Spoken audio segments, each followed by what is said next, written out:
ಲೋಕಾಯುಕ್ತ ಬಲೆಗೆ ಬಿದ್ದ ಶಿರಹಟ್ಟಿ ಶಾಸಕ ಚಂದ್ರು ಲಮಾಣಿ ಪ್ರಕರಣಕ್ಕೆ ಹೊಸ ತಿರುವು. ಶಾಸಕರ ಬಗ್ಗೆ ಮಾತನಾಡಿದ್ದ ಆಡಿಯೋ ವೈರಲ್ ಆಗಿರುವ ಹಿನ್ನೆಲೆ ಆದರಹಳ್ಳಿ ಗವಿಮಠದ ಕುಮಾರ ಮಹಾರಾಜ ಸ್ವಾಮೀಜಿ ಸ್ಪಷ್ಟನೆ ನೀಡಿದ್ದಾರೆ. ಲಂಚ ಸ್ವೀಕರಿಸುವಾಗ ಲೋಕಾಯುಕ್ತ ದಾಳಿಯಲ್ಲಿ ಸಿಕ್ಕಿಬಿದ್ದ ಶಿರಹಟ್ಟಿ ಶಾಸಕ ಚಂದ್ರು ಲಮಾಣಿ ಪರಪ್ಪನ ಅಗ್ರಹಾರ ಜೈಲುಪಾಲಾಗಿದ್ದಾರೆ. ಈ ಪ್ರಕರಣದ ನಡುವೆ ಶಾಸಕರನ್ನು ಸಿಲುಕಿಸಲು ಸ್ವಾಮೀಜಿಯ ಕೈವಾಡವಿದೆ ಎಂಬ ಆರೋಪಗಳು ಕೇಳಿಬಂದಿದ್ದವು. ಈ ಕುರಿತು ಪ್ರತಿಕ್ರಿಯಿಸಿದ ಆದರಹಳ್ಳಿ ಗವಿಮಠದ ಕುಮಾರ ಮಹಾರಾಜ ಸ್ವಾಮೀಜಿ, ವೈರಲ್ ಆಗಿರುವ ಆಡಿಯೋದಲ್ಲಿನ ಧ್ವನಿ ನನ್ನದೇ, ನಾನು ಮಾತನಾಡಿರುವುದು ಸತ್ಯ ಎಂದು ಒಪ್ಪಿಕೊಂಡಿದ್ದಾರೆ.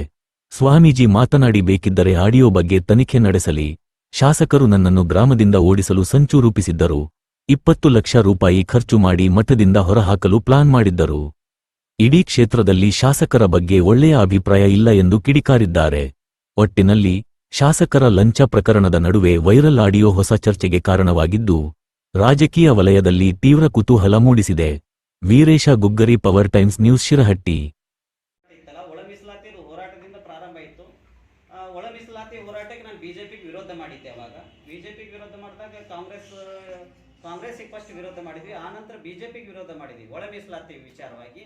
ಆನಂತರ ನಮಗೆ ಯಾಕೆ ವಿರೋಧ ಮಾಡಿದ್ರು ಅಂತೇಳಿ ನನ್ನ ವಿರುದ್ಧ ಇವ್ರು ನನ್ನ ತಟ್ಟಾಗಿ ಪ್ರಾರಂಭ ಮಾಡಿದ್ರು.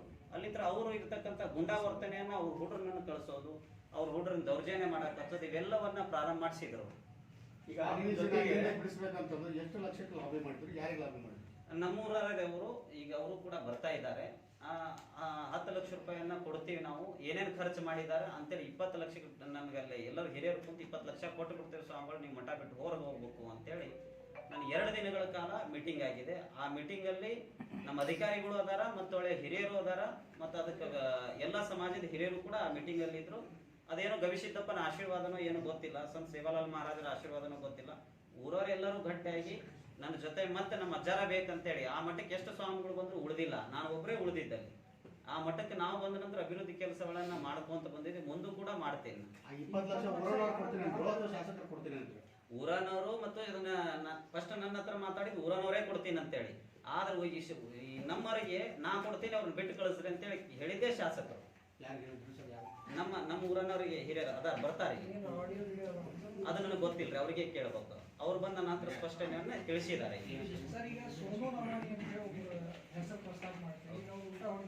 ಏನು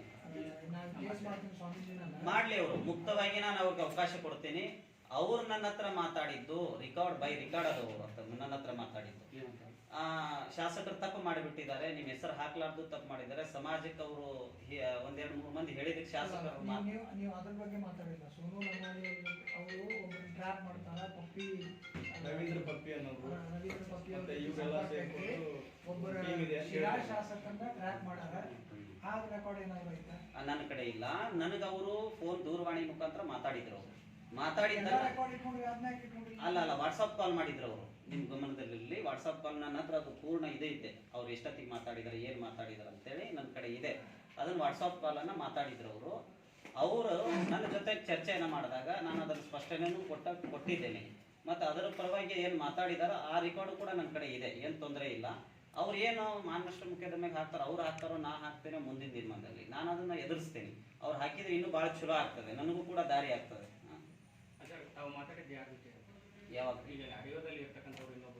ಮಾತಾಡಿದ್ದು ನಮ್ಮ ಲಕ್ಷ್ಮೇಶ್ವರದ ಮಾಗಡಿ ಮಂಜಣ್ಣರ್ ಅಂತೇಳಿ, ಅವರು ನಮ್ಮ ಪಂಚಮ ಶಾಲೆ ಅಧ್ಯಕ್ಷರು ಮತ್ತು ಪಕ್ಷದ ಏನೋ ಇವರು ಇರ್ಬೋದು. ಅವರು ನಮ್ಮ ಮಂಜಣ್ಣರ ಜೊತೆ ನಾ ಮಾತಾಡಿದ್ದು ನಿಜ ಇದೆ.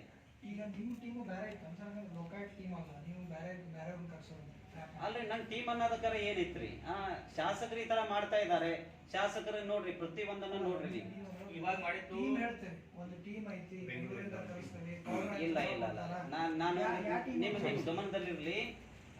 ಟೀಮ್ ಅಂತೇಳಿ ಅಲ್ಲ ಅದು. ಇವ್ರು ಏನು ಇವತ್ತೇನು ಇವ್ರು ಅದಾರಲ್ಲ, ಯಾರು ಸೋನು ಲಮಾಣಿ ಅವರು ಮಾತಾಡಿದ್ದ ಸ್ಥಿತಿಯನ್ನೇ ನಾನು ಮಾತಾಡಿದ್ದೇನೆ, ಅದನ್ನ ನಾನು ಒಪ್ಕೊಂತೀನಿ.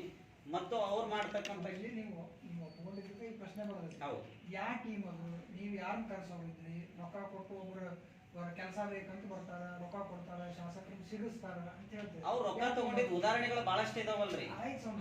ರೊಕ್ಕ ತಗೊಂಡಿದ್ದು ಬಹಳಷ್ಟು ಉದಾಹರಣೆಗಳು. ಯಾವ ಟೀಮ್ ಅದು? ನೀವು ಟ್ರ್ಯಾಪ್ ಮಾಡುವಂತ ಯಾವ ಟೀಮ್ ಅದು? ಅಲ್ಲ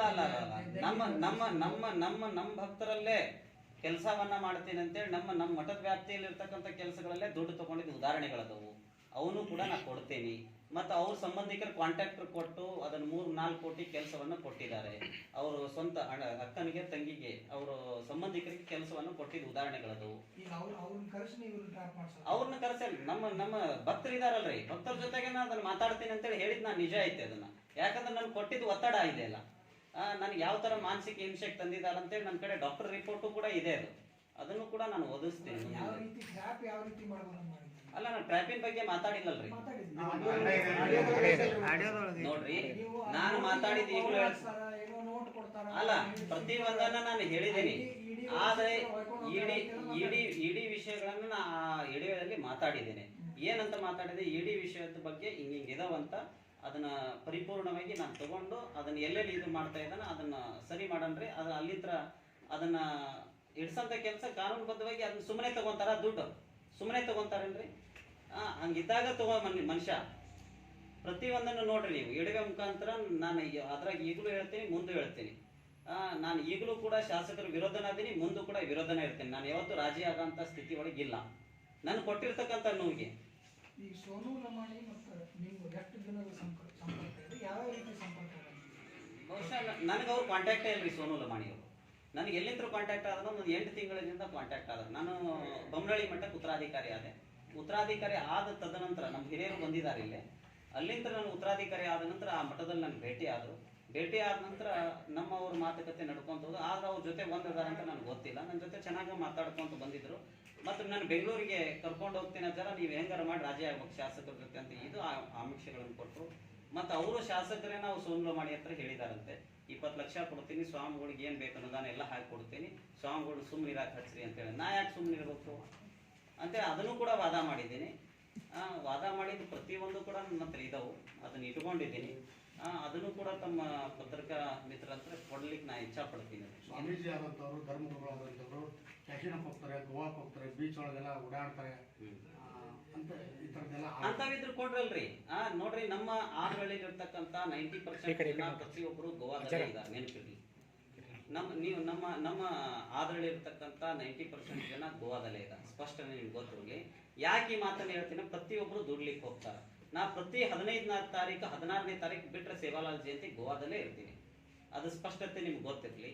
ಆ ತದನಂತರ ನಮ್ಮ ಊರಲ್ಲಿರ್ತಕ್ಕಂಥ ಜನಗಳು ಪ್ರತಿಯೊಬ್ಬರು ಗೋವಾದಲ್ಲಿ ಇರ್ತಕ್ಕಂಥ ಏನಾದ್ರು ತೊಂದರೆ ಆದಾಗ ಹೋಗ್ತೀನಿ, ನಾನು ಅವ್ರ ಜೊತೆ ಸ್ಪಂದಿಸ್ತೀನಿ. ಅಂಥವೇನಾದ್ರು ನಿಮ್ಮ ಕಡೆ ಇದ್ರಂದ್ರೆ ತಗೊಂಬರ್ರಿ, ಅವನ್ನೆಲ್ಲ ನಾನು ಪ್ರೀತಿಯಿಂದ ಸ್ವಾಗತ ಮಾಡ್ತೀನಿ. ಏನ್ರಿ, ಸ್ವಾಮಿಗಳು ಯಾಕೆ ಬದುಕಬಾರ್ದ ಜೀವನದಲ್ಲಿ? ಆದ್ರೆ ನಾನು ಗೋವಾಕ್ಕೆ ಹೋಗಿದ್ದು ಎದಕ್ಕೆ ಹೋಗಿದಾರ ಅಂತೇಳಿ ಅದನ್ನ ಪರಿಪೂರ್ಣ ತಕೊಳ್ರಿ ನೀವು ಮೊದಲು. ಗೋವಾದಲ್ಲಿ ಎಂಜಾಯ್ ಮಾಡ್ತಾ ಇದ್ದಾರೆ ಅನ್ನೋದು ಒಂದಿಷ್ಟು ಫೋಟೋಗಳನ್ನು ಕೊಟ್ಟಿರೋ ಅಂತವಿದ್ರೆ ತಕೊಳ್ರಿ. ಯಾರ ಜೊತೆ ಅಲ್ರಿ, ಒಬ್ರು ಮಹಿಳೆಯರ ಜೊತೆಗೆ ಅದಾರೋ ಯಾರ ಜೊತೆಗೆ ಅದಾರ ತಕೊಂಡ್ರಿ ಅವನ್ನೆಲ್ಲ. ಬೋಟ್ ಒಳಗಾಗ್ಲಿ ಅಥವಾ ಬೀಚ್ ಒಳಗೆ ನಾನು ಬೋಟ್ ಒಳಗೆ ಅಡ್ಡಾಡಿದ್ದೀನಿ. ನಮ್ಮ ಭಕ್ತರೇ, ನಮ್ಮ ಊರನರೇ, ಪ್ರಕಾಶ್ ಅಂತೇಳಿ ಹುಡುಗ ನಮ್ಮ ಊರನ ಬೋಟ್ ನಲ್ಲಿ ನಾನು ಹೋಗಿದ್ದೇನೆ. ನಾವು ಒಬ್ಬರೇ ಹೋಗಿಲ್ಲ, ಇನ್ನೊಬ್ರು ಸ್ವಾಮಿಗಳು ಅದಾರ, ನಾ ಅದೀನಿ, ಒಂದು 7-8 ಜನ ಹುಡುಗರು ಅದಾರ. ಬೋಟ್ ನಲ್ಲಿ ಹೋಗಿದ್ದೀನಿ ನಾನು. ಯಾರ ಜೊತೆಗೆ ಅದಾರ ಅದನ್ನ ಫಸ್ಟ್ ತೆಗೀರಿ. ಆ ಹುಡುಗ ಎಲ್ಲಿ, ಅವನು ಎಂತು, ಅದನ್ನ ಸ್ಪಷ್ಟನೆ ತಕೊಳ್ರಿ ನೀವು. ಯಾಕಂದ್ರೆ ಪ್ರತಿಯೊಬ್ಬರು ಜನನು ನಮ್ಮ ಊರನಲ್ಲಿ ಇರ್ತಕ್ಕಂಥ, ಈಗ ಹೋಗಿ ನೋಡ್ರಿ, ಊರು ಖಾಲಿ ಐತಿ, ಎಲ್ಲರೂ ಇರೋದು ಗೋವಾದಲ್ಲೇ. ಪ್ರತಿಯೊಬ್ರು ಯಾಕೆ ಭಕ್ತರ ಮನೆಗೆ ಒಪ್ಲಿಂಗಿಗೆ ಹೋಗ್ತೀನಿ, ಏನೋ ಕಾರ್ಯಕ್ರಮಕ್ಕೆ ಹೋಗ್ತೀನಿ, ಪ್ರತಿಯೊಂದಕ್ಕೆ ಹೋಗ್ತೀನಿ ನಾನು. ಈ ತರ ಬೀಚ್ ಒಳಗೆ ಎಂಜಾಯ್ ಮಾಡುವಂತದ್ದು ಅಂತವಿದ್ರು ಕೊಡ್ರಿ. ಈ ತರದ್ದೆಲ್ಲ ಮಾಡ್ತಾರೆ. ಈಗೂ ಸ್ಪಷ್ಟತೆ ಹೇಳ್ತೇನ್ರಿ, ಈಗೂನು ಸ್ಪಷ್ಟತೆ ಹೇಳ್ತೀನಿ. ಕ್ಯಾಶಿನೋ ಹೋಗಿದ್ದಾಗ್ಲಿ, ಬೀಚಿನೊಳಗೆ ಹೋಗಿದ್ದಾಗ್ಲಿ, ಇಂಥವು ಏನಾದ್ರು ಇತ್ತಂದ್ರ ಅದನ್ನ ಈಗಲೇ ನಾವು ಇದು ಮಾಡ್ರಿ, ಅದನ್ನ ನಾನು ಸಮರ್ಥನೆ ಮಾಡ್ಕೊಂತೇನೆ. ಅವತ್ತು ಹಿಂಗೇನಾದ್ರು ಆಗಿದಾವಲ್ಲ, ನಾನು ಪೀಠ ತ್ಯಾಗ ಮಾಡ್ಲಿಕ್ಕೆ ರೆಡಿ. ಲೋಕಾಯುಕ್ತ ದಾಳಿ ಬಗ್ಗೆ ಲೋಕಾಯುಕ್ತ